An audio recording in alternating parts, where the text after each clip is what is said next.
La diaspora des bulles, c'est tous les matins sur Radio J du lundi au jeudi. Et je retrouve en studio Didier Passamonique et Pierre Garrigue. Bonjour messieurs. Bonjour. Bonjour. Vous êtes tous deux des passionnés de la bande dessinée, je le rappelle. Alors d'abord on va commencer par vous Didier. Ce matin vous nous parlez d'un album qui a été pour vous un véritable coup de cœur, on peut le dire, Les Grands Cerfs de Gaëtan Nock aux éditions Maguen. Oui, mais écoutez, Ilana, c'est incroyable. Les éditions Maguen, en fait, c'est une galerie parisienne qui vend des planches bande dessinée qui se trouve rue du Louvre et qui vend des originaux de bande dessinée.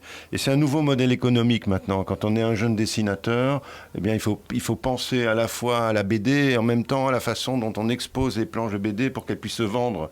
C'est-à-dire que la BD ne paye pas suffisamment les jeunes auteurs et ils doivent un peu compter là-dessus. Et en fait, ça a un impact sur les albums, c'est que du coup, ça donne quelque chose de très esthétique. Il va y avoir une autre qualité artistique dans ces planches. Et le dessinateur ici, qui s'appelle Gaëtan Nock, qu'on connaît parce qu'il a publié chez le même éditeur le rapport W. Vous savez, c'est le récit de cette incroyable et méconnue histoire du soldat Witold Pilecki, qui est un militaire polonais qui s'est porté volontaire en 1940 pour entrer dans Auschwitz et qui en est évadé et qui a fait un rapport au gouvernement polonais de Londres. Et donc cette nouvel album, ça vous a encore plus plu que le rapport W ? Ah oui, parce que véritablement, il a trouvé son ton. Et c'est une adaptation très libre d'un roman de Claudie Unzinger, je dois me relire. Non, mais ça doit être ça. Paru chez Grasset, et qui nous raconte le parcours d'une jeune femme qui intègre une maison au cœur d'une forêt des Vosges. Et dans cette forêt, il y a des cerfs. Il y a des grands cerfs au bois majestueux. Et puis, elle ne les voit pas parce que les cerfs sont craintifs, ils se cachent, mais on entend les brames parce que c'est la saison des amours chez les cerfs. Et grâce à un photographe qui s'appelle Léo, qui sait comment les trouver, comment se dissimuler et faire en sorte que les cerfs ne les repèrent pas, elle va découvrir cet univers-là. Et surtout, toute l'ambiguïté de cet univers. On a parlé ces jours-ci de Jadot qui proposait d'interdire la chasse le week-end et les vacances. Et ben, c'est un peu ça, et on se rend compte que c'est très ambigu qu'entre le service des eaux et forêts, les écologistes et les chasseurs, il y a comme ça une espèce de tension en permanente.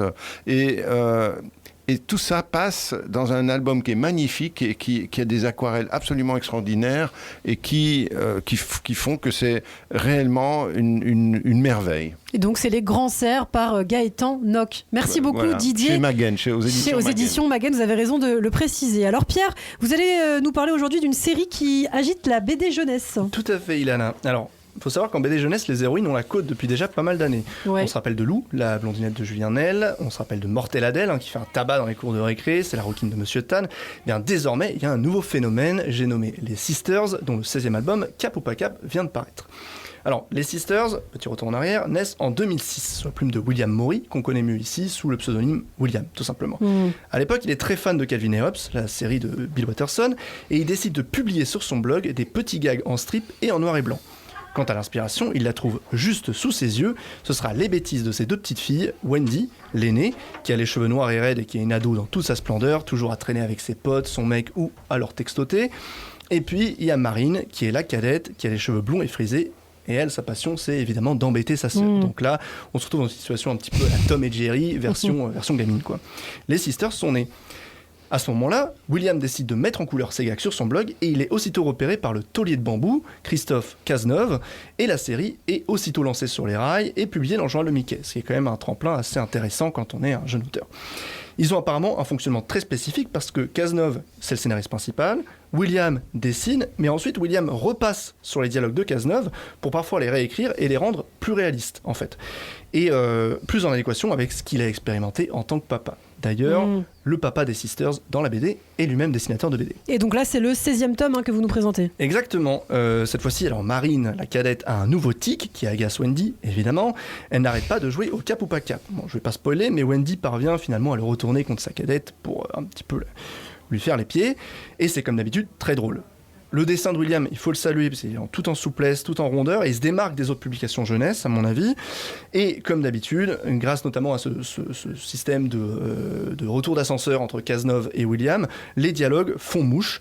Pourtant, on pourrait penser que la source d'inspiration de William se serait tarie depuis le temps, parce que ces deux filles ont depuis longtemps passé le cap de la préadolescence. Et en fait, les deux ont depuis longtemps soufflé leur 20 bougies déjà. Et William se demandait même en interview pour Actua BD s'il était plus papa gâteau ou papa gâteux. La formule était rigolote. Mais bon, manifestement, ça ne fait pas peur au duo d'auteurs, puisque les deux auteurs voient très grand pour leurs sisters. Ils ont déjà 5 millions d'albums vendus, traduits en 13 langues. Quand même, peu de séries peuvent se tarir de tels chiffres. Voilà. Et puis ça ne s'arrête pas là, puisqu'il y a un jeu vidéo, Les Sisters, qui est paru en été. Il y a un dessin animé qui vient d'être signé pour une saison 2 sur M6. Il y a des romans, il y a des jeux de société, il y a les agendas Les Sisters.